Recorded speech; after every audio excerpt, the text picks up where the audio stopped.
guys, welcome back to my channel. வாங்க corn வச்சு ஒரு வித்தியாசமான ஸ்நாக்ஸ் பண்ணலாம். அதுக்கு வேக வச்ச கார்னை மிக்ஸி ஜாரில் அரைச்சி எடுத்துக்கிறேன். ஒரு உருளைக்கிழங்கு வேக வச்சு மஸ்ட் ஆட் பண்ணிக்கலாம். ஒரு நறுக்கின பச்சை மிளகா, பொடியாக நறுக்கின ஒரு வெங்காயம், கொஞ்சோண்டு கொத்தமல்லி, தேவையான அளவு உப்பு, ஒரு ஸ்பூன் கரம் மசாலா, ஒரு spoon red chilli powder, 1/2 cup கோதுமை மாவு ஆட் பண்ணிக்கலாம்.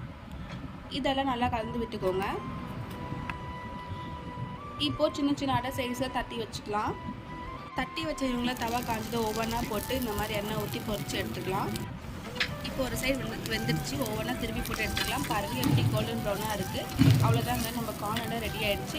எப்பவுமே ஒரே மாதிரி நீங்கள் கார்னை குழந்தைங்களுக்கு வச்சு தராமல் இந்த மாதிரி டிஃப்ரெண்ட்டான ஸ்நாக்ஸ் செய்யுங்க. குழந்தைங்களும் விரும்பி சாப்பிடுவாங்க. இந்த மாதிரி வீடியோஸ் பார்க்கணும். சேனல் சப்ஸ்கிரைப் பண்ணுங்கள், லைக் பண்ணுங்கள். தேங்க்யூ.